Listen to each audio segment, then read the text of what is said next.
Welcome to the Great Detectives of Old Time Radio. From Boise, Idaho, this is your host, Adam Graham. If you have a comment, email it to me, box13@greatdetectives.net. Follow us on Twitter at Radio Detectives and become one of our friends on Facebook.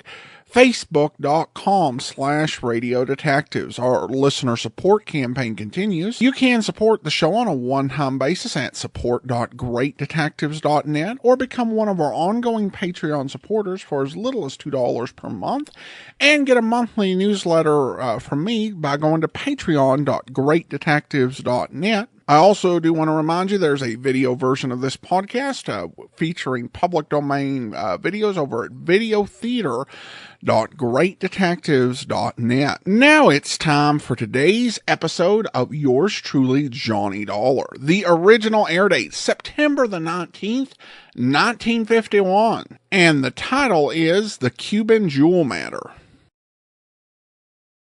Bing Crosby has been on his summer holiday. But beginning October 3rd, Bing and his crew will return to this, their regular time.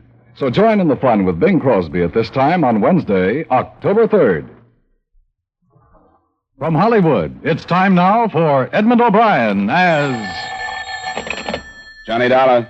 Roger Stern, Dollar. Hello, Mr. Stern. What can I do for you? A job. Be in my office at 8 tomorrow morning and bring a packed suitcase. Sure. Just like those. You're going to Cuba. Oh, hot this time of year. Very. See you at 8, Mr. Stern.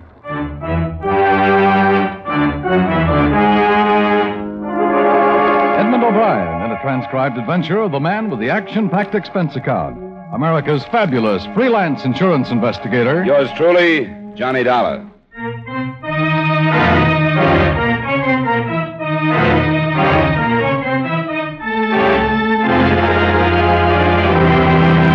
Expense account submitted by Special Investigator Johnny Dollar to Home Office, Intercontinental Indemnity and Bonding Company, New York City. The following is an accounting of expenditures during my investigation of the Cuban jewel matter. Expense account item 1, $7.15 mileage and incidentals between Hartford and New York City. Morning, Dollar. Morning, Mr. Stern. Sit down. Thanks. Here it is. This company holds an insurance policy with a Mrs. Lenore Carter. $800,000 on her jewels. Uh-huh. Jewels were stolen from Mrs. Carter's safe 3 months ago. Police haven't been able to turn up a thing. And you've got to pay off, huh? By Monday. What's in Cuba? We got a tip. A man in Cuba knows where the jewels are. He was supposed to have been in on the robbery. Okay. What's his name and where do I find him? William Carnes. He's in jail in Havana. In jail? Yes. Awaiting extradition this weekend. Well, if he's being brought back... Not for the jewel theft. He's wanted in this state on a federal rap. Oh. Police don't even know he was mixed up in the Carter job, and we're not telling them. Oh? When he gets back, he's bound to get at least 10 years for the federal rap. And you want to know where he stashed the jewels before they put him away? Exactly. He's lived in Cuba on and off over a period of years, and I believe it's reasonable to assume that the jewels are somewhere in Havana. He does a stretch, and when he gets out, he picks up 800,000 in jewels. Might be worth 10 years. If we tell the police now and they question him, he'll never open his mouth. He's got to do the 10 years anyway. It's your job to find out where the jewels are before he's extradited. When are they sending an officer down to pick him up? Today or tomorrow. You've got to beat them there. I'll try. There'll be a bonus if you succeed. Like I said, I'll try. Expense account item 2, $8.90 airfare between New York and Havana, Cuba. When I arrived, I checked through customs and got a tip-hungry cabbie to take me to one of the better hotels, where I checked in, put on something cool, drank a tall glass of something cooler, and headed for the local Bastille where Stern had told me William Carnes was interned. Someone to see you, Senor Carnes. Well, I'm just making a pot of tea. Just call when you are finished, senor. Thanks. Hello, Carnes. You bunco fugitive? No, I'm not a cop. I don't think they'll be here to extradite you until late this afternoon or tomorrow morning. Okay. Who are you? I'm a reporter. Yeah? Name's Dollar. Sent down here to get a story. You are, huh? I understand they want you on that mail job. You do, huh? No story? No story. And, move. Oh, I stick you again. I move. What's, I don't know. That is Senor Carnes. Bueno. Open the door, pig. Si. Hey, what is this? What do you want? You, senor. I want you. What's the idea of the knife? The idea, senor, is to slit this pig's throat if he should try to stop us. He held the knife at the police chief's throat while he motioned for Carnes to step out. He was dressed in what used to be a white linen suit, and he stood about 5'4", weighing in at around 200. On top of his head, covering his shaggy black hair, was a straw hat, and stuck in his fat lips was a long black cheroot. Between the smell of garlic and cigar smoke, I began to feel what it might be like to come face to face with a bilious dragon. Who sent you? Hey, friend, you will go now, senor, eh? Okay, thanks. Por nada.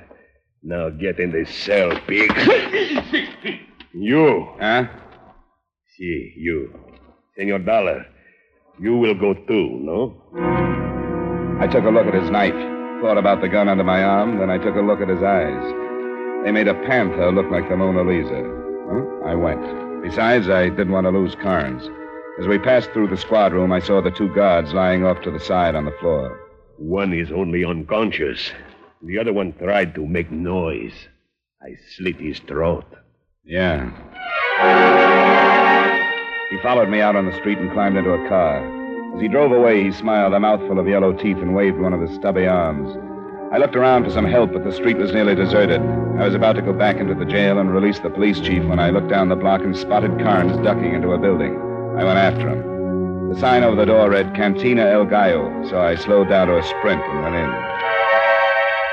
The barroom was small and dark. Posters all over the wall advertised everything from the government lottery to bullfights and jai-alai.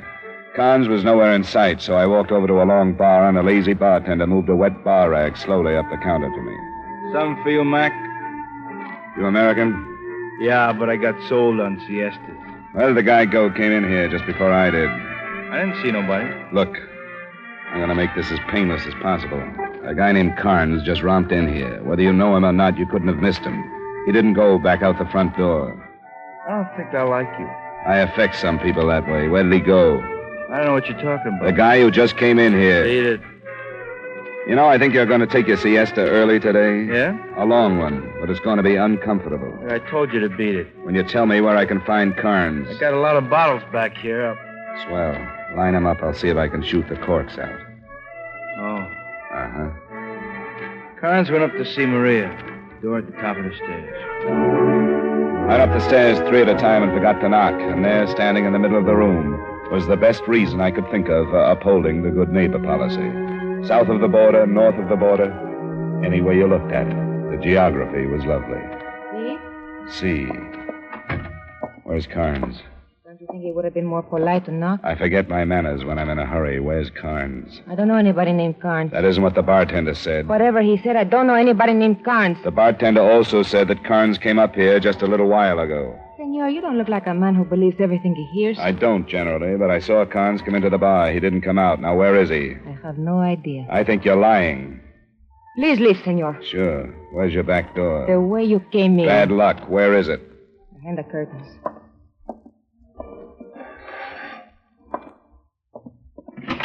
Goodbye, senor.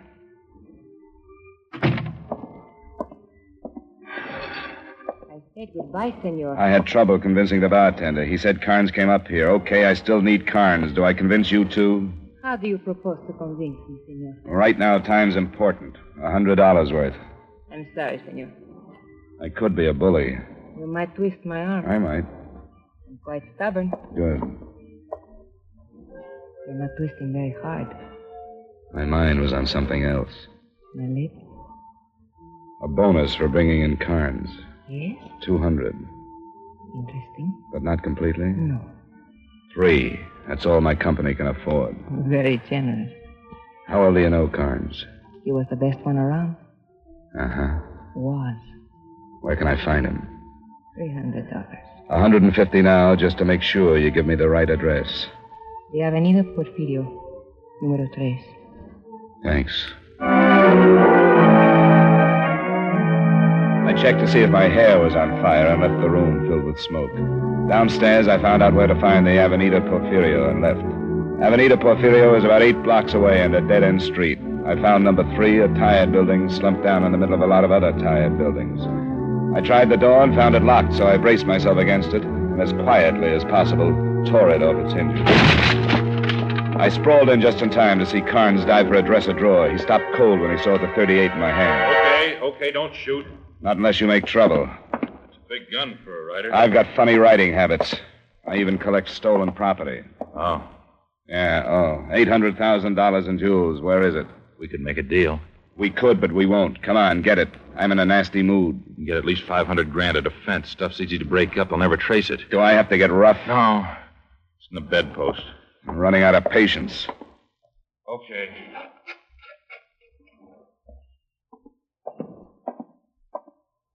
Here. Gracias, senor. Huh? I will take those, senor. Now, remain facing the window, Mr. Dollar. You're the guy who let me out of jail. See. How could I find what I want if you are locked in that filthy jail, eh? You had better drop your revolver, Mr. Dollar. Bueno. Now you can kick it over to me, eh? Gracias. Now you. The yours. I don't get it. Of course not. I do. Now. Pronto. Okay. Gracias. But you said a friend sent you to get me out of jail. See, a friend of yours, not mine. I think he have good reason for wanting you out, so I follow. Pretty good reason, I think. Now I be rich. Why'd you let me out? I was supposed to let you out, too. Now, I do not think you should come after me for a while. I shoot pretty good. Adios, and once more, gracias. Carnes and I both went for the gun in the dresser drawer, and it was like bargain day in Klein's basement until Carnes decided to pick the bedpost and start me on the siesta habit.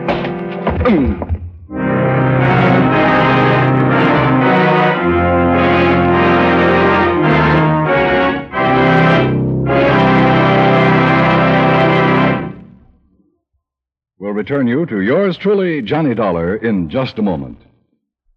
Tomorrow night, on most of these same CBS radio stations, the FBI in Peace and War goes to work on The Inside Story, an exciting bout between makers and breakers of the law. You'll enjoy G-Man Shepard's latest case, in which the inside story is one of slick swindlers come to grips with the nation's #1 law enforcement agency. Tomorrow night on CBS Radio at the Star's address.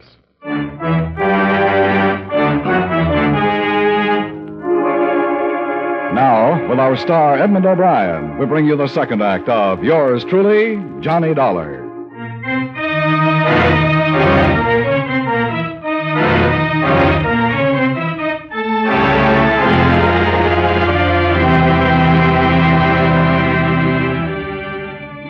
The hunk of metal bedpost had put me down and out. When I finally came around, the room was dark and cold. I pulled myself up on my elbows and tried to focus my eyes.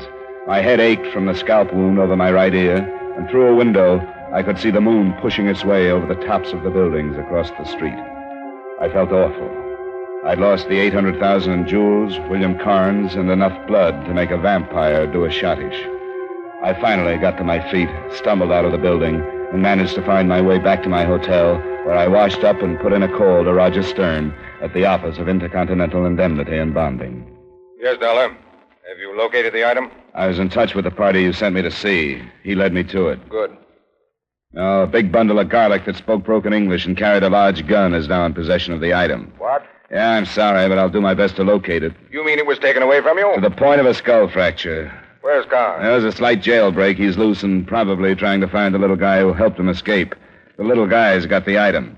I'd like to know who gave you the tip on Carnes. I can't divulge that. I think it's necessary. Either this little guy knew Carnes had the item or he knew he was going to lead him to it. He busted him out of jail and then followed him. He even knew my name, and when Carnes questioned him, he said that he was paid to release us. What did this little man look like? 5 feet 4 or 5, about 200, used a knife on the break, cut a jailer's throat. Now, look, you better tell... Wait a minute. What is it? The police, Senor Dollar. Open the door. What is it? Police, I'll call you back. All right, watch yourself. I intend to. Come on, Dollar, open up. Okay. Hello, Chief. Senor Dollar, You took your time? Yeah. this is Sergeant Evans from the New York Police. How are you? Not too happy. I came down here with extradition papers for William Carnes. I had Carnes until he split my head. I can't help you now. Who was the guy who helped Carnes escape? I have no idea. I think that is a lie, senor. I think not. He knew your name. He called you Senor Dollar. I still don't know who he is. Look, you got into that jail representing yourself as a newspaperman. I'm an insurance investigator. Oh, for what company? Freelance. Right now I'm working for Intercontinental Indemnity and Bonding. What did you want to see Carnes for? Old claim. Tell me about it. Call Intercontinental. They'll tell you about it. I want you to tell me about it, Dollar. This is a confidential assignment. And William Carnes has escaped. You think I helped him? I don't know. Oh, sure. They hired me and said go down to Cuba and spring William Carnes out of jail. What about that guy with the knife? What about him? He knew you. He knew my name. You're splitting hairs. I have to. I'm confused. The pig with the knife killed one of my guards. Then go get him. You're supposed to be a policeman. Look, I think you'd better tell me everything that's happened. Sure. Sit down. I told Evans everything that had happened from the time that I left the jail, leaving out 2 details, Maria, the girl in the El Gallo, and the jewels. I simply told Evans that I tailed Carnes to his apartment, and there we had a fight. Now, what did you fight about? I don't think he wanted to go back to jail. He's lying, Sergeant. He knows more than he's telling. And while you're sitting around with your big fat mouth open, William Carnes and the guy who killed your jailer are running around loose. I do not like the insult, senor. Look, I got my head caved in trying to catch Carnes for you. The insult goes with the way I feel. If you don't like it... Hold it. Now, take it easy. Well, that's a little tough. If you don't think so, try bleeding for an hour. Okay, I'm going to check with New York. You stick around, Dollar. If you try to leave Cuba, that headache's going to get worse.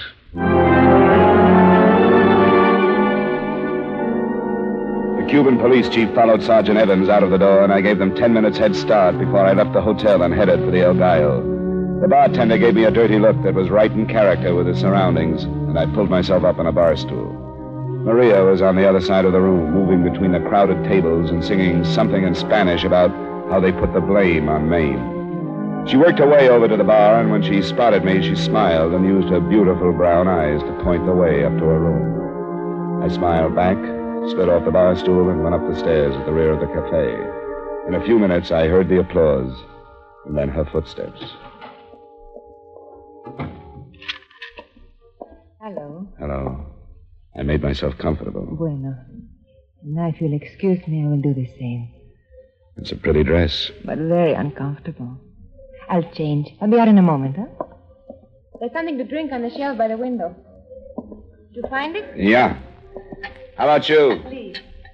I'm sorry there's no ice. Just a formality. Well, it makes it more comfortable, but in the long run, you get comfortable anyway. Well? I feel better. I'm sure you do. Here. Gracias. And how do you feel? I'm with you. Did you find Senor Carnes? Yes, I owe you 150, don't I? Later. Okay. I still do not know your name. Dollar. Johnny Dollar. You make a good drink, Johnny. Just straight whiskey? And strong. And you made it. And that makes it a good drink. Have you seen Carnes since I left you? No. Why do you want him, Johnny? Are you a policeman? Not a bit. I'm an insurance investigator. What do you know about Carnes? Oh, very little. He came to Havana about, 3 months ago. I met him one night downstairs, and I saw him quite frequently after that. As I told you this afternoon, he was the best one around. He ever tell you anything about himself? About his business? How he lived? No, very little. He seemed to have money. Not a great deal, but enough. You have any friends? No. I never saw him with any. He seemed always to be alone. He liked it that way. What about you? Must I explain? You have. I was the only person he spent any time with. Then he was arrested. I believe it was for something he did up in the United States. That's right. At any time, do you remember seeing him with a short Cuban, weight about 200 pounds? No. Johnny, must we talk about Carnes? It'll bother me if I don't get it off my mind. Oh, then by all means, talk. I don't want you to be bothered all evening, Johnny. All right. But have you ever seen a little man that fits that description? If I have, I don't remember. Dirty white suit, straw hat, mean eyes, carries a long knife? No, Johnny. A man like that I would forget anyway. Okay. Johnny, you look discouraged. It happens when you run into a wall. I should take that literally, no? No. But you have hurt your head. Not a wall? A bedpost. Oh. Your friend Carnes, he was swinging it. Let me see. Sure. Oh, Johnny. Poor Johnny. Yeah, poor Johnny. It hurts. I'd almost forgotten about it. Did I help you to forget about it? Immeasurably. But it still hurts a little. Then you shouldn't think about it. I'll need some help. Of course. Huh? I figured. We don't have to answer it. Oh, Dollar. I think we do if you don't want it broken down. Only a policeman sounds like that. Oh, Johnny. Honey, do I look happy? All right. Yeah? I want to talk. You could tell me Stalin and MacArthur just got married and I'd only look bored. All right, let's go. How'd you find me? You were tailed from the hotel. Johnny. I'll be back. Don't make book on it. Only when I've got a winner. I checked with New York. And? Intercontinental Indemnity has no record of having hired you. What? I said they have no record on file of having hired one Johnny Dollar to do anything for. Roger Stern hired me. I've done a couple of jobs for him in the past. Well, the company thought that might have happened. Why didn't you ask Stern? He's out of town. Well, I talked with him just before you came over to my Look, hotel. Dollar, we checked. He told his company he was leaving town for a couple of days. Now, come on. You're under arrest until we do talk to Stern. Don't you know where he went? We're checking. He didn't say. Oh, swell. Now, let's go. I want to know all about this job for Intercontinental. Wait a minute. What's the matter? Carnes. Where? He passed by the front door. Come on. You're pulling something Don't be out. stupid. All right, where? There. Look out! Evans! Go get him. Evans! Go get him. I went after Carnes. For 3 reasons I went after him. I was confused, scared, and sore about a good cop named Evans dying in a gutter. Carnes was a block ahead of me when I spotted him again, running fast and looking back over his shoulder. I slammed myself against the building as he tried again. I gave it back to him. He was still going, but he was dragging it. I'd caught him with one, and he stumbled his way into an alley. I forgot about being cautious and went in after him. The alley was too dark to see him, so I put my back against the alley wall and started edging my way forward.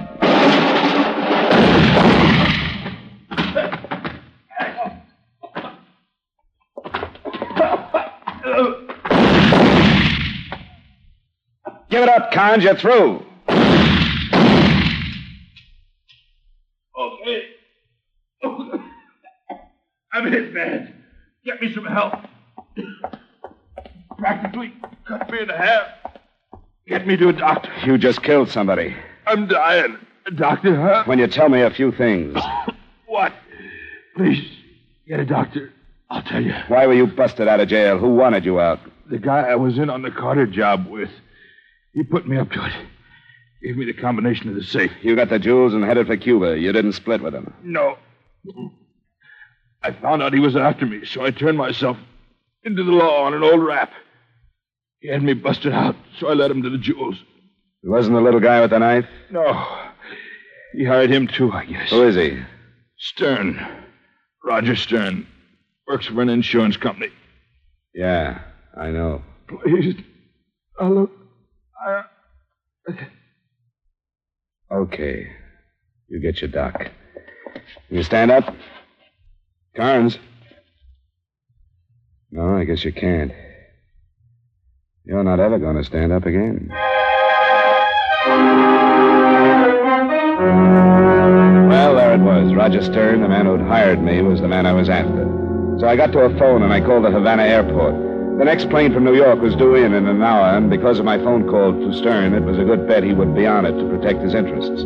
I grabbed a cab, and in 15 minutes I was sitting in it across the street from the airport. The place was alive with Cuban police, but they weren't looking for Stern. They were waiting for Johnny Dollar to try to leave Havana. An hour and 5 minutes later, my patience paid off when Roger Stern walked through the front doors and climbed into a cab and headed south with my cab right behind him. We drove like that for about 40 minutes until we reached the outskirts of town and stopped on a dirt street fronted by an adobe building. My cab pulled up at a safe distance behind, and I got out and watched Stern walk up to one of the buildings and knock on the door. Someone let him in, and I went around back to see if I could find an unlocked window. I did. I could hear voices coming from the front of the place, so I crawled in and picked my way through the darkness. But, Senor Stern, I do not know what you are talking about. You know what I'm talking about. $800,000 in jewels. 800? Oh, senor, where would I get... Stay right at that table. You don't have to point no gun at me. I did what you paid me for. I got Senor Kant out of jail so that Dollar could follow him. Dollar called me last night. He said you took those jewels. Oh, senor, I think maybe this Dollar was lying. I want those jewels. I do not have them, senor. I warn you, You do not warn me, senor. I do not scare of you. You better scare. You're wanted for murder. See? And what are you wanted for? I cut a man's throat, senor. You and Khan steal the jewels. It seems to me we are both wanted. I'm going to get those jewels. No. Then you do have them. See, I have them. But you're not going to have them. I'm going to give you 10. I told you I do not scare by you. I do not scare by nobody. 1. You do not kill me. 2. You kill me, you go to jail. You're wanted for murder. I'll be helping the police. 3. What about Khan, senor? What if he tells the police? If he does, I'll be in South America. 4. Without the jewel? No. 5. But, senor, you need money. You're going to give it to me. 6. You do not have the insides to kill me. 7. Senor, why do we not be practical? 8. Half for you, half for me. 9. I should get something. I got them for you. 10. Okay. Where are they? In my hat. Hey, you look surprised. A little. Take it off. Throw it in the middle of the floor. Si, senor. Don't anybody move. What's it? It happened fast. Stern spun around to face me, and Juan kept reaching for his hat. Stern pointed his gun, and I thought I was going to have to shoot him, but Juan took care of it. As his stubby little arms went past his collar, it came up with that long knife. He'd thrown it, burying it to the hilt between Stern's shoulder blades. Then he went for the gun.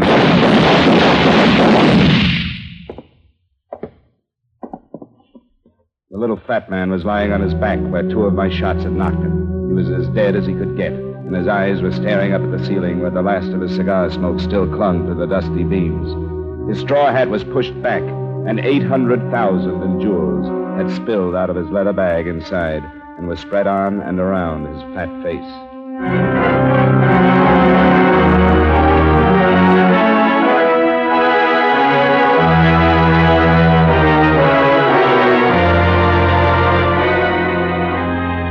When the authorities finally straightened it out, it went something like this. Stern needed money. He contacted Carnes and gave him the combination to Mrs. Carter's safe. Carnes got the jewels all right, but he didn't split. He headed for Cuba, but Stern found him and contacted the little killer who turned out to be one Juan Guiardo. Stern then contacted me, and you know the rest. Juan got greedy like Carnes, and everybody got dead for it. Expense account item 3, $300 in payment for services rendered by one Maria, I forget the last name, but she was very helpful. Item 4, $216.73, hotel bill and miscellaneous. Item 5, same as item 2, plane fare back to New York.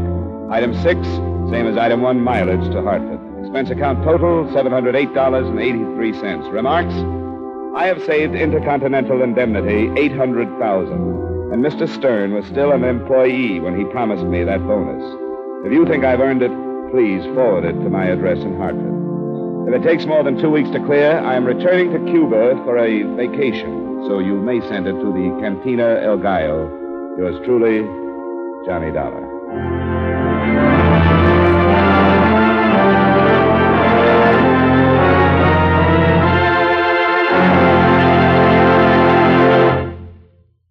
Yours truly, Johnny Dollar, stars Edmund O'Brien in the title role and was written by Blake Edwards with music by Eddie Dunstetter. Edmund O'Brien can now be seen starring in the Paramount Pictures production, Warpath. Featured in tonight's cast were Ted Osborne, Jack Crucian, Barney Phillips, Nestor Paiva, Lillian Baeff, and Stacey Harris. Yours truly, Johnny Dollar, is transcribed in Hollywood by Jaime Del Valle.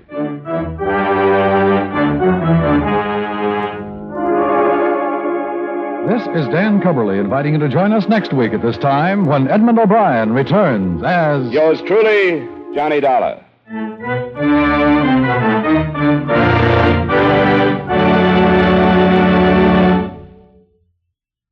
Defense is your job, my job, the job of every American. To stay free, to be strong and secure, our country needs the help of every citizen. Defense bonds provide that help. They help to make America strong financially. They help to curb inflation, and they make the individual family more secure. Defense bonds strengthen the military front, the production front, and the economic front. And just as important, buying United States defense bonds helps you by providing you with a safe, sound, profitable investment. Don't forget, defense is your job, too. Buy United States defense bonds.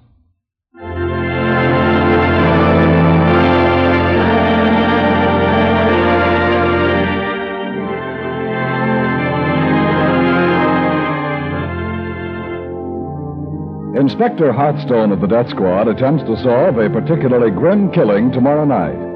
An adopted daughter is the victim on the eve of her engagement party. Her fiancé and family are logical suspects. A loss of memory complicates the case.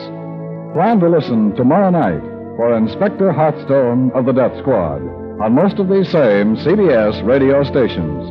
The address again? Why, we'll sing it. CBS. B for the best. F. Yes, yes, yes. The star's address is CBS. And remember, Rayburn and Finch tie a string around your sense of rhythm every Friday night on the CBS Radio Network.